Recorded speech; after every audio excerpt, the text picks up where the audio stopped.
वाजताच मी कलर देऊन घेतला आहे. आज आहे शुक्रवार, तर संकष्टी पण आहे. तर संकष्टीच्या तुम्हा सगळ्यांना खूप साऱ्या शुभेच्छा. तर सकाळचीच मी वैभवलक्ष्मीची जी पूजा आहे ती मांडून घेतलेली आहे आणि मी देवाऱ्याला कलर दिलेला आहे. तर सांगा कमेंट करून कसं दिसायला लागलेलं आहे माझं देवघर. आणि देवपूजा पण माझी इथं झालेलं आहे. तर इकडं आहे ना कलर उरलेला नाही, त्यासाठी एवढासच राहिलेला आहे. तर इथं नसता मारला एवढा पट्टा तरी चालला असतं, पण होता कलर. तर म्हटलं असू दे, किटली ठेवल्या त्या साईडला तर होईल. तर बघा देवपूजा इथं करून झालेली आहे माझी.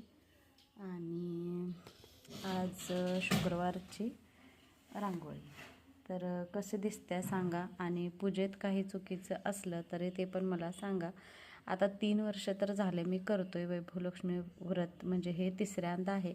आणि आई लक्ष्मीनं मला भरपूर असं सगळं दिलेलं आहे, त्यामुळं तर तिची कृपा माझ्यावरती आहे.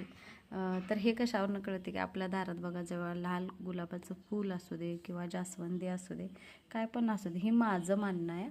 तर तिची आपल्यावर कृपा आहे हे आपल्याला प्रत्येक वेळेला जाणवते. तर बघा किती छान दिसाले देवघर माझं कलर दिल्यानंतर. आणि आज इथला बोलावरती एवढी धूळ पडलेली ते पण मी स्वच्छ करून घेतलेलं आहे. तर चला, आजचा ब्लॉग कसा वाटला नक्की कमेंट करून सांगा. ब्लॉग आवडला तर लाईक शेअर सबस्क्राईब करा. आणि कोणी जरी नवीन बघत असेल माझं चॅनल तर तिने तर नक्कीच सबस्क्राईब करा आणि कमेंट पण टाका. तर नुसतंच सबस्क्राईब करू नका, त्याचा तुम्हाला काहीच उपयोग होत नाही.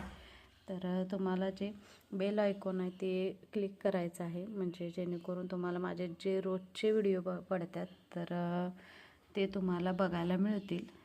चला तर मग भेटूया नेक्स्ट ब्लॉगमध्ये. तोपर्यंत शुभ सकाळ.